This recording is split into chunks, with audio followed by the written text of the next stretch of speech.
years ago, even as a tiny child, I have this memory of being in this vast white space. You know, like at the end of the Truman Show. You know Hmm. that movie, The Truman Show, and suddenly the scene that they're in disappears and it's just white, and it was like that, and I was tiny, tiny, tiny, tiny in it. Hi, it's Calvin Niles, the mindful storyteller, and I am delighted to share with you stories of awakening. Each week, I'm going to be talking to people from around the world of various backgrounds and experiences. People I love, I know, and people I admire, but also those who are completely new to me. One thing all my guests will have in common is that they have been through a journey of awakening. By awakening, I mean a call to higher consciousness and deeper self-awareness beyond material reality. These stories will be real, challenging, funny, stimulating, and insightful. We're going to take our good time with these conversations. So listen from your comfy chair with your favorite drink, or on your weekend stroll, your morning routine, or whatever makes you happy. Stories of awakening with me, Calvin Niles, and I look forward to you tuning in. Boom. We're Bosh. live. We're live calling from. All right. Well, Alex, it's a real pleasure to have you here. And we met recently in London, Hmm. and you live many miles away from London, don't you? I live right on the edge of the Cotswolds, yeah, miles away from London. In a beautiful, beautiful part of the UK. One of the most, is it one of those outstanding areas of natural beauty or something? It's really a really famous place for its beauty, I isn't it? think it is Cotswolds. I'm on the edge, so I sneak in and say I'm into the Cotswolds. So it is pretty. It's really pretty, yeah. You know, but hey, I used to live in London, and London's got a special vibe. And I remember when I first moved there, I was just like, I've been here before. I've Well, been it's so feel like home. wonderful to Great have met city. you. Yeah, yeah. And you, so I know you from our Teach Mindfulness circle. Hmm. With the lovely Shamash. Hmm. Hmm. And you also do a number of other amazing things, including teach yoga, help people to go work, women especially, you help, but you also help people just generally to improve their fitness, their sleep, their well-being. So this is obviously all come from somewhere, Hmm. right? You know, from your own discoveries. Yes, indeed. The long journey. So yeah, that's what this show is all about, and I'm delighted to have you on, Alex. A real pleasure. Oh, thanks for having me, Calvin. It's a real pleasure to be here. I'm delighted to be here. Hopefully, share something insightful. Well, yeah, no pressure at all. I mean, whatever is true. Absolutely, yeah. Well, that's what you get from me. Is the truth. So where did it all start for you then, Alex? Oh my gosh. How did your journey to a higher consciousness from an actual, when did that penny dropping moment happen for you? So I think the penny dropping moment was probably. Um, well, I can tell you when it was. I was stood on the other side of that door, and life was incredibly chaotic and just a bit of a mess, you know. And I stood talking to my brother, and he said, "What are you going to do?" And I said, "I don't know, but I'm going to change." And it was from that moment on that I made the commitment to myself that something had to change. I didn't really know what it was. And I suppose in many ways I was quite in some respects really consciously guided what to do, to draw on the stuff that I teach and the stuff that I've learned. And then, you know, they would say, what do they say? The teacher finds the student. So then I'd be like, oh, I'm going to investigate this, and then I'm investigating that, and then you kind of look back and you think, wow, that was quite a journey, you know. But I think, you know, then you start to get little snippets of, oh, but that was a sign. Oh, that was a sign. So, you know, years ago, even as a tiny child, I have this memory of being in this vast white space, like at the end of the Truman Show, that movie, the Truman Show, and suddenly the scene that they're in disappears and it's just white, and it was like that, and I was tiny, tiny, tiny, tiny in it, and I felt so safe. And of course, I didn't come from a spiritual background. It was never talked about. I don't even know what it was. So it was sort of conditioned out of me. But now, knowing what I know, I sort of think, oh, I wonder if that was one of the realms. And I just remembered it as a child, And then my dad passed away when I was 7, which was, traumatic and, a terrible thing. But I always, always believed that I would see him again, and I will see him again. And a few years ago, I was being treated in hospital in Germany, and I was doing a meditation to connect to my guardian angel. And a few minutes into the meditation, my phone went, and it was my ex-husband. We were still together then, but I was jolted out of this meditation and saw his name and was like, "Wait, it's not you." You're not my guardian angel. And then I go back into the meditation really deep, and really clearly it was my dad. And I kind of always knew that, and I messaged a friend who's really into her angels to say, oh my God, I've just done this, and it was so my dad. She's like, I know, he's always been there for you. And I've just always had this belief that I will see him again. We'll be on our cloud or whatever it is, looking down, going, look at them all running around like ants, and we're here. Yeah. That sounds really arrogant and not myself, but I just believe it. Hi, if you're enjoying this conversation, you might like SOAR Book Club. Many similar conversations are happening in SOAR Book Club, a book club for the spiritually curious.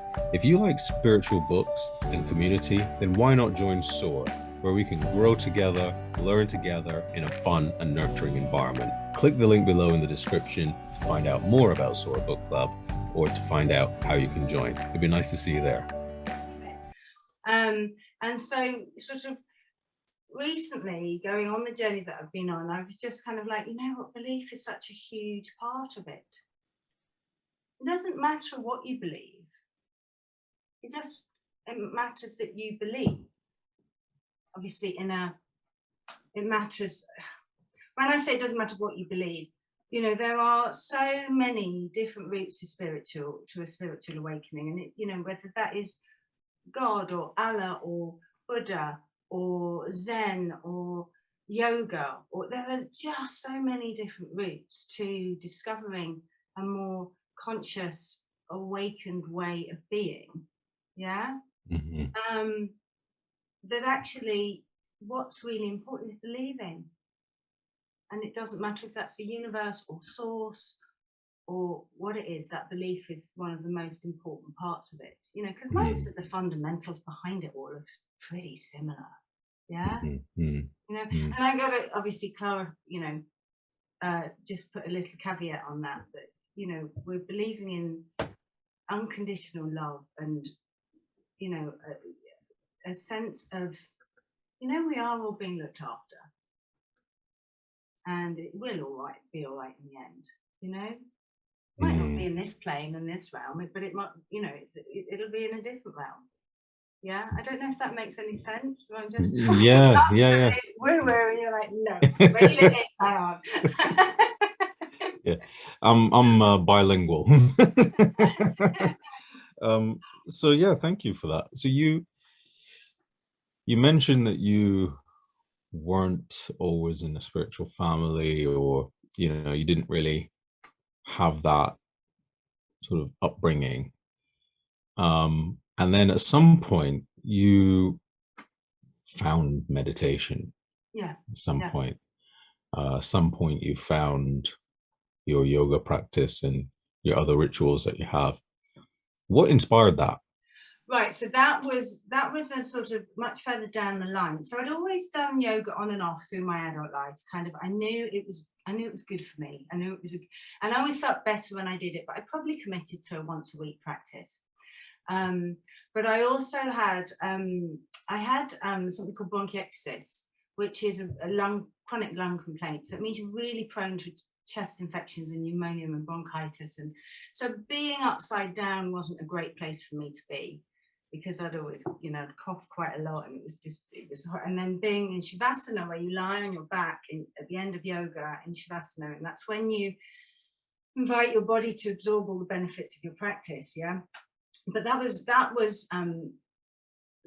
hard work and really uncomfortable for me, because I'd feel like I needed to cough, and then I felt like I was disturbing everyone else, and then you've got that whole story that goes with it. Yeah. You get in your own way with your head. It was only when we were living in Germany. So I met my ex-husband in Kuwait. We were both working in Kuwait. And we got married, and we had my son, and we moved to Istanbul, and then we moved to Germany, and we were in Germany. And I was just getting back-to-back chest infections, right? And my daughter was in a buggy. She was like a baby, toddler. And I remember going to the doctors and saying that this is ridiculous. I'm 40 years old, and I'm here every month. I'd be here twice a month if I came every time it happened. It's no life for me, and it's no life for my daughter. And can I have the operation and have a bit of my lungs that are, infected removed? I know it's a bit extreme, but what do you think? What's going to happen? She can say no. And she didn't. She said, let's investigate. And the hospital was a university hospital, and they only get to do these operations about 10 times a year. So they're rubbing their hands in glee because they get to do this. And I go and see them. And long story short, we have the lungs sorted out, and I had a quarter of my lung removed, and it changed my practice, because I just don't really get sick anymore, Wow. And I could be upside down, and I could lie on my back, and I discovered the glories of things like a massage, and and yoga was a really key part of my recovery. So much so that a year later I qualified to teach yoga. But simultaneously I was diagnosed with severe agitated depression. Now, no depression is pleasant, but this is a particularly sort of agitated, it was not nice. It was a bit like living with a raving banshee. We used to joke, it was horrible. And so as soon as I recovered from my lung surgery, I then was admitted into hospital in Germany for treatment for my mental health. So it was, it was quite severe. And to have that kind of treatment in your own country, in your own language, is terrifying enough. It's daunting. To do it in another country, in another language, it was quite something. And that was where my meditation practice started, and my mindfulness practice started. I was like, right. I started practicing gratitude every day. So I kept a gratitude journal. So I've been doing that for 10 years, decade or so now. So gratitude became a massive part of my day. Something I brought the kids up with, 3 grateful things at tea time, all of that sort of stuff. And I really believe that rewires your brain on loads of different levels. And I won't, you're smiling, you get it. I won't bore everybody with the neurology behind it. But I started practicing meditation and mindfulness, and it was really self-led to start with, but it just gave me some peace and calm from the chaos that was the sort of mental health bit.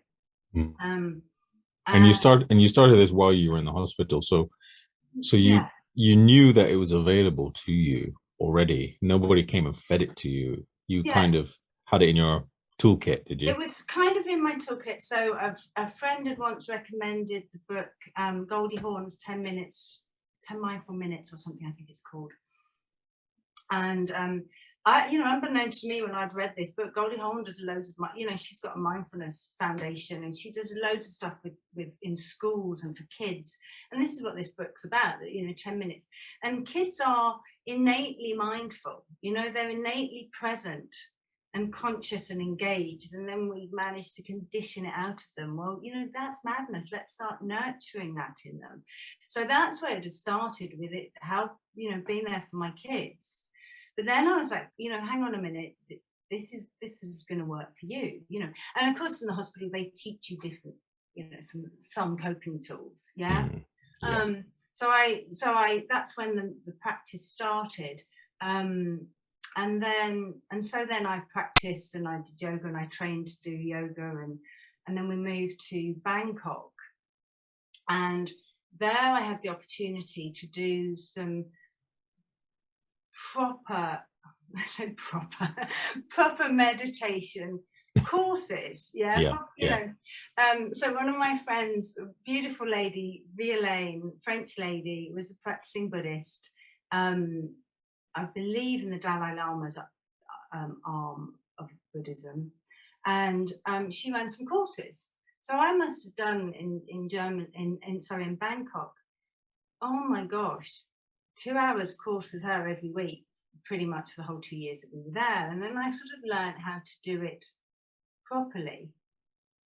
Then really it's not about doing something, it's about being something, isn't it? You know, and it's about becoming consciously aware of your thoughts, you know. And but it's a very, very prescribed way to practice. You know, you sit in a certain way with your eyes at a certain level, because the whole idea is to get your insights, and you can't get your insights with your eyes closed. And it might be really uncomfortable because it's, you know, not many people can sit upright unsupported for an hour or two, you know. And that's the discipline, and the discomfort might help to keep you grounded, and you know. But it was an amazing experience, and I remember once saying something to Violaine, and she said, "Well, yes, Alex, you can insert your own hello French accent here. I won't insult your ears with that." But she says to me, "Alex, it's a work. It's always a work." And I was like, "Yeah, you're right. Yeah." So then that was that. And then we ended up back in the UK. And sorry, this is a really long story, isn't it? But I'm a really old person. So we ended up back in the UK about 4.5 years ago. I was getting divorced from my husband. We come to live in Evesham. I didn't really know anybody here. Starting all over again, you know, like my son was 9. It was the 5th country he'd lived in. My daughter was 6. This was her 3rd country. You know, we were going to be, you know, I never imagined I was going to come back to the UK. And then that's when the sort of spiritual journey goes to a whole new level, because suddenly you're really having to face up to, you know, to what's going on. So, you know, I learned things like, you know, I remember sitting one night thinking, oh God, I don't want to come back to the UK, and now it's winter. And I miss my old spontaneous, carefree, happy expat life, you know, where the weather's great. You know, there was freedom. And I just had this moment of like, it's all about perception. If that's what you think it's going to be like, it's going to be like that. But if you think it's going to be good, it will be good. It's just about changing your energy, changing your perception. And but I bet that didn't really just happen. Like, no, honestly, seriously, it was like one night I was almost like having a little conversation with myself, sat on the sofa watching the telly, kids in bed, and it was just like bam. So it's like a sudden insight, like a sudden insight. Yeah. You know, like bam. You know, that perception, you just got to change your perception. And of course, you fall off the bandwagon and you forget about it, and then you get reminded, oh yeah, just switch my perception, and nothing changes, but everything changes. And then you start. So this is all the sort of jump in. Sorry. No, please do. So this is all of the kind of work that you were doing beforehand bearing fruit, really, in some ways. You know, the 2 hours a week in Thailand, and even all of the courageous work that you did. I mean, embracing the meditation while you were being cared for in the hospital. You were coalescing and you were doing all of that. And even then, you even recovered, but still felt, I didn't even know this properly until I did the Tibetan practice in Thailand with the French woman, which is even a more of an international triangle. Tibetan, French, and Thai all in one go. So all of these experiences, I'm guessing they helped you have that sudden insight. I'm sure they did. I've never really thought of it back like that. Yes, I think they did. And then I think it's a constant, you're never fixed. There's no end point. That's the point, it's always a journey. You're never going to be. And that was something that I really came really clearly to me probably 20 plus months ago, where suddenly it was like, you're never going to be fixed. So that took the whole layer of, when you get tripped up, and sometimes you get tripped up and it's a little stumble, and sometimes you get tripped up and you land flat on your face, and that's what had happened. It was just, I was flat on my face again. Come on.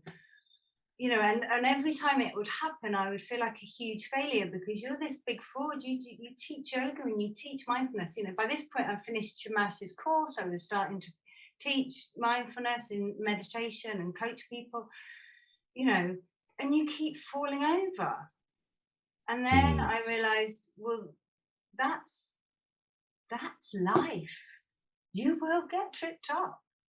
And it's what you do when that happens that defines you, not the being tripped up bit. It's just normal, it's just life. And that then takes quite a lot of the sting out of it. It's not quite so personal. And you start to know that you're going to start to see the lessons and the healing and the growth, and you start to trust in that. And the lessons and healing start to show themselves a little bit earlier. So it's not 6 months hindsight, it's 3 months hindsight, and then it's a month's hindsight, and then it's a week, and then suddenly you're like, oh, I know why that happened. And then you're going to start looking forward to these little bumps, because there's going to be something juicy in there for you. It makes sense.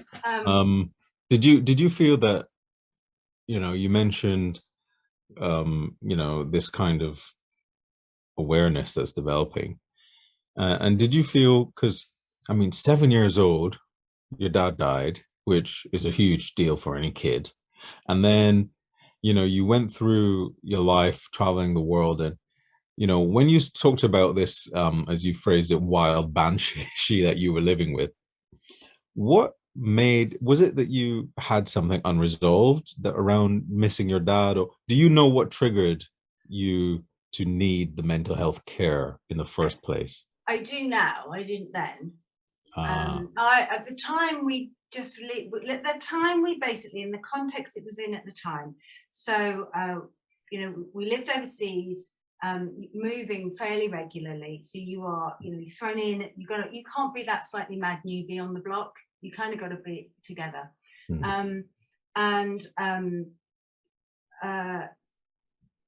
I think we all kind of just thought it was probably undiagnosed postnatal depression that had sort of got out of hand.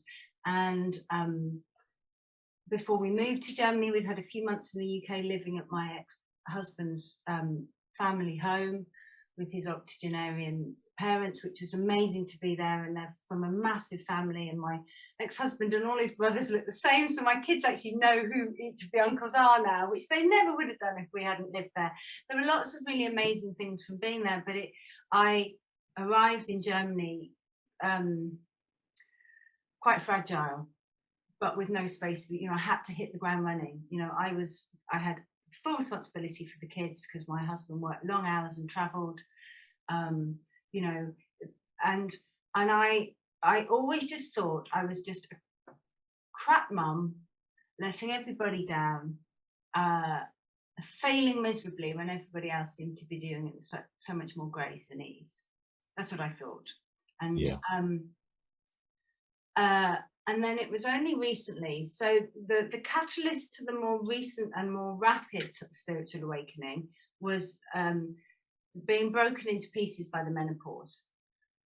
And I really believe now, I'm sort of coming to the other side of it, that's part of the menopause journey. It's a bit of a spiritual journey. It's a spiritual awakening. It's a time to pause and slow down and take stock and reevaluate and work out what the rest of your life is going to look like, because you've got another 30, 40, 50 years. Make it the best part, And I think that the menopausal journey is always more chaotic if there has been previous life trauma that maybe wasn't properly resolved. You know, it happened in the 70s when everybody brushed everything under the carpet and nobody asked the kids how they were feeling. We just got on with it and we dealt with it. Well, no, we didn't, you know. And also that makes a lot of sense, actually. yeah, what you're saying there. trauma like that too really brands a child.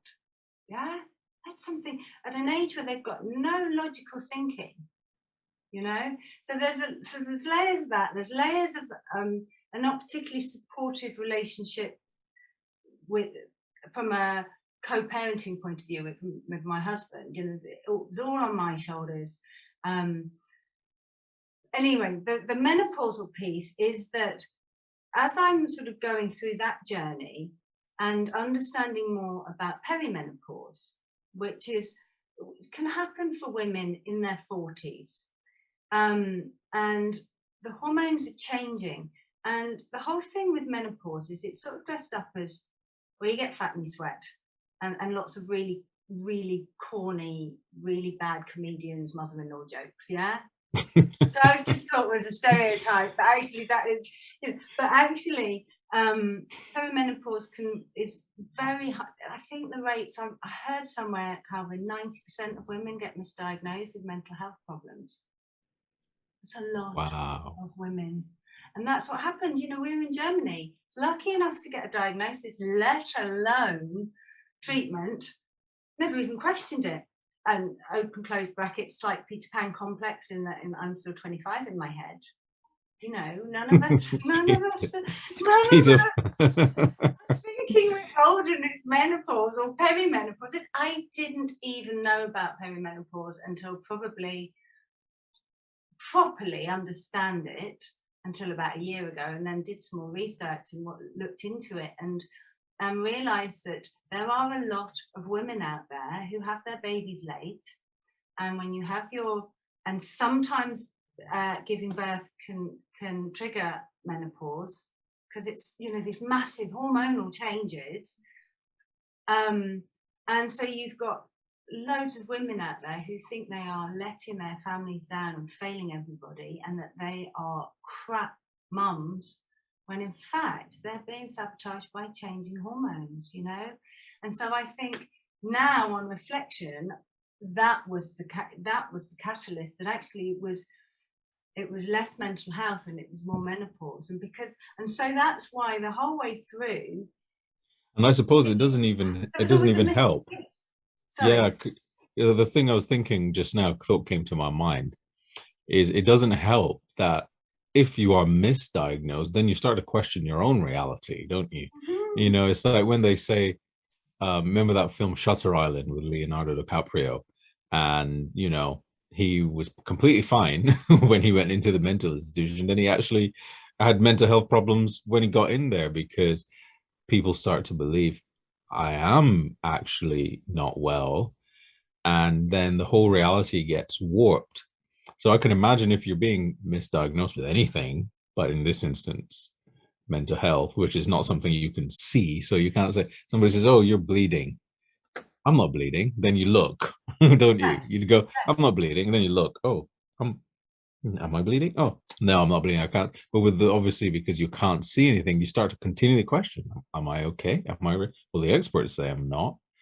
So I imagine that would be compounding the issue I'm sure it probably is. Who is that author? The Carlos something.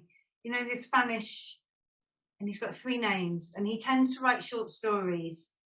Not sure. Anyway, he wrote a very similar story to Shutter Island, about somebody who breaks down and knocks on this great big Gothic house, and it turns out to be a mental institute, and they're invited in, and they never leave. You know, so just complete spoiler, but I don't know the name of the book, and I can't remember the author. So well, I've just read the whole book now in that 10 seconds. But yeah, I think there are elements of that, and just not quite having. There was always this missing piece, because there was, but basically what happened was then menopause really bit me on the bum with, you know, I thought at one point I had early onset dementia, because my forgetfulness was so bad. I had no idea, you know. I think I told you the story about we just moved in with my new partner, and I honestly thought I had early onset dementia. And I said to him, you know, I think I've got early onset dementia. I can't remember anything. And he could see that I couldn't remember stuff. And he just laughs and he says, well, it's all right. You're good in bed. I'll keep you around even if you forget the name. And you were like, who are you? Really reassuring, but not reassuring at all. Maybe I'm not a porn star. You're just TV. You know, I don't know. But, you know, so there was this whole sort of loads of different dynamics going on. Obviously, lockdown, the whole shebang. And I just kind of broke into a million pieces. And I was just not in a good place. And staying in the situation we were in was not going to enable me to heal. By this point, I know it's menopause, right? So I'm like, okay, I'm starting to understand the mental health piece in menopause, the anxiety piece, the forgetfulness, the you know, the brain fog, the 0 to 100 in a nanosecond, just insane irritability, and not really seeing things very clearly. And I knew and that was my moment of clarity when I'm chatting to my brother on the other side of that door saying, yeah, something's got to change, because this is, you know. And that's when everything that I had learned and trained in and started to come together, you know, things like, you know, I'd frantically meditated and done yoga the whole way through first lockdown, clinging on to the cliff edge by my fingertips, and if I don't do this, it's all going to go really badly pear-shaped. Well, yeah, of course I got the peace and calm when I was doing it, but I was back to triggered 2 minutes later as soon as I was off my meditation cushion or yoga mat, because my intention wasn't right. My intention was driven by fear and doubt. My intention wasn't doing this for the love of it and for the joy of it. So that was the first thing that changed the minute we moved out. Right, I'm going to do things for the love of it and for the joy of it, because it's much higher vibration. Yeah? Yeah. Much higher vibration. You vibrate at a low vibration, your match is going to be low vibrational. So that's going to be the worst possible circumstance played out in the worst possible way. Yeah? You change your vibration, your match in the quantum is going to be so much higher, better. Oh, now you're speaking science and you've lost me. What? Okay, all right. So then this was then the next part of the journey, was then I got really, because I've always loved the science behind what we do. So then I get bang into the science of it all, and the autonomic nervous system and stress and what stress does to the body, and how, you know, and the quantum, and, you know, and suddenly it all starts making lots of sense, and the layers of the onion start to unpeel. Yeah, and you start to really start to get some clarity and to understand that the point of all of this is that, well, one of the many points of all of this is that our thoughts are energy. Thoughts are energy, and 95% of those thoughts are subconscious. That's a lot of energy that we're not aware of. You know? And if that's, and so what are the figures? See if I can remember these. 95% of those thoughts are subconscious. 90% of them are the same as yesterday's. 85% of them, because of our negativity bias, are negative. And someone told me recently 80% of them are inherited ancestral trauma. That's a lot of energy that is not, that if you're not consciously aware of, blimey, you don't know where it's going to take you. So we're robots, but we don't know it. Mostly. Well, it's hardwiring, isn't it? And it's learning, it's unraveling that hardwiring, you know. And I think these are all the little beautiful little nuggets that come out, you know. And your experience, because all of this stuff, I mean, your experience has not necessarily, you wouldn't really define your experience or find it in a book called The Life of Smooth Sailing, would you? It's actually been pretty challenging, pretty bitty, and I'm sure a lot of people who are listening to this, or who might listen to it, would probably hear things and go, oh, hang on, I recognize that, or recognize this. and for you, they've been a lot of big things as well. You know, it's not like you just had one big moment and then it's like that one moment's continued to ripple out. You've had one big moment after another after another. But So do you know what I believe, Calvin? yeah. So firstly, I believe we choose to incarnate on this planet. Mm-hmm. We're here for a reason, and actually the planet Earth is one of the toughest incarnations we can have. That's why we like coming here, you know. And is this like the heavyweight section of the gym, is it? yes, yes. So this is so and that we've chosen to be here to learn some lessons, right? And the universe will give you those lessons in a little gentle whisper, except most of us miss it, yeah, because it's gentle and it's kind and it's a whisper. And so each time the lesson just gets a little bit louder and a little bit more uncomfortable to get your attention. So if you don't do all the healing and the learning and the growing, you're going to have the lesson again, and it's going to be a little bit more hello. I'm here. Pay attention, you know. And that's what I think, and that's what I think had to happen, because I was just sort of missing the point, you know. So it just got a little bit louder and a little bit more, you know, uncomfortable, until it was so loud and so uncomfortable I couldn't help but notice it, you know. And then you start to look back and I like it. By the way, I'm just, you know, it's a little bit more uncomfortable. I only had half of my lung cut out. It was a little bit uncomfortable. You know, that was funny. Do you know when they suggested it, and I was like, so what are the downsides of having this surgery? And they're like, well, if you don't, in 10 years that lung won't function. Yeah, oh, yeah, wow. I know. But so like the surgery itself, like what are the downs? Well, if you don't, the lung won't function in 10 years. Yes, I know, I'm getting that point. But what are the downs? Don't worry about that. We'll talk about that when we admit you. I'm like, oh, right, okay. And I remember coming round and essentially I had like 4 or 5 tubes sticking out of my lungs, to, you know, after the surgery. And I've got 2 much older ladies either side of me in this German ward. And one lady, you can cut all this out, by the way, if you want. The one lady's got, like, they have plastic colostomy bags, and that's there.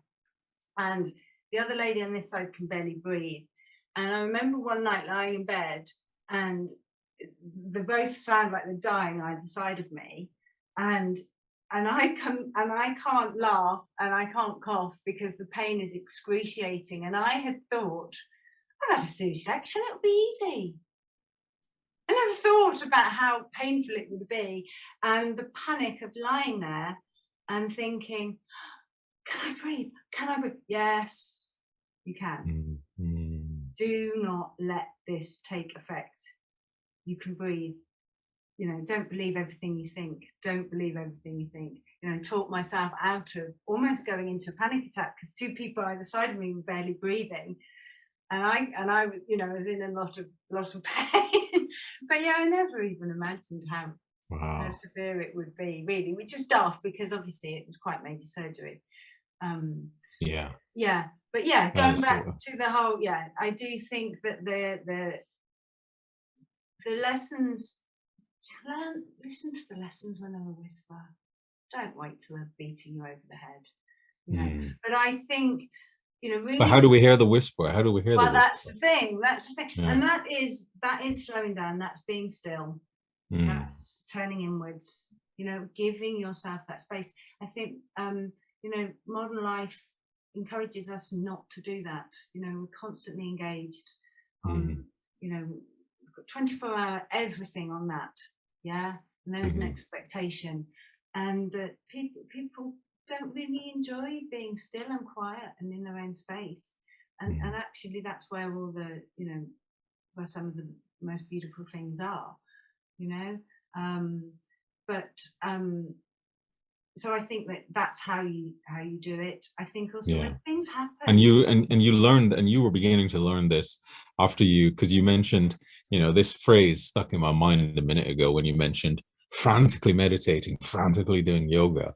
And you realized out of that experience, something hit you and said, this isn't working. What was it that hit you? How did you know it wasn't working? Why did you know It was that bloody was obvious. So the universe at this time in your mind was like, screaming. Oh my gosh, you know, at this point we are technically homeless. We are living out of a bag, and we are really lucky that we have friends who were going to live in their holiday home in France, and they wanted us to house sit for them. That's how lucky we were. You know, this wasn't a gentle nut. This was, come on, pay attention. And I suppose it's just in those moments. Rumi has a beautiful quote, the wound is where the light comes in. And I believe that sometimes you have to get broken into a million pieces to let the light in. And that's when you do the healing, you know, that's when you go, okay, right. Yeah. And that's, you know, and yeah, there wasn't like a light bulb moment really. It was just these little gradual sort of things, but it was because it was a completely chaotic, broken situation, you know. Yeah. But you know that I think that, you know, and I always say, you know, the menopause in many ways broke me into a million pieces, and I'm really grateful it did, because I've learned so much. You know, my life will never ever be the same again, and that's brilliant. You know, you know, and that's why, you know, I like guiding women on the same journey, because I really do think it's a spiritual journey that we're being called upon, and I think especially if life has given you a few knocks, it's asking you to, right, come on then, what's the healing going to be? How are you going to grow? How are you going to change? What's the transformation going to be? And that's what it's asking us to do. Wow. We could talk forever. Yeah. I mean, we nearly did when we met up in person, and we've got the potential to do that right now as well. But I just feel that that's kind of like a really powerful note to summarize on, that, you know, what you just said there. I mean, obviously I cannot identify remotely with what menopause feels like or what kind of experience that would be, but just the way you framed it as an opportunity, a spiritual opportunity, a call to adventure, an invitation to heal, is quite an empowering way to look at it. So I'm just really delighted that, first of all, thank you for all the work that you do. It's incredible. And I learned a lot more, even though we hung out for hours last time. I even learned a lot more about some of the causes of your journey and experiences. So I guess it's just watch this space now. Thank you. Oh, thanks, Calvin. No, it's been a pleasure. I appreciate you letting me share some of it. Thank you so much. Yeah, maybe we'll have another conversation down the line as well, see how things go for you and what's changed. Yes, indeed. Yeah, why not? That would be fantastic. Thanks ever so much. What is most meaningful for you in 2022? Is it healing and forgiveness? Is it love and belonging?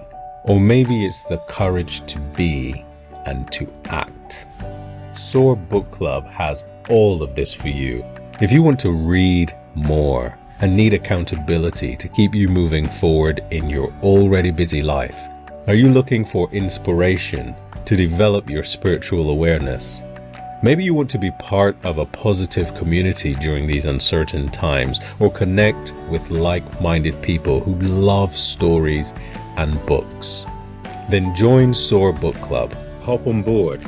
The train is about to leave the station, and I would love to have you on the journey with me.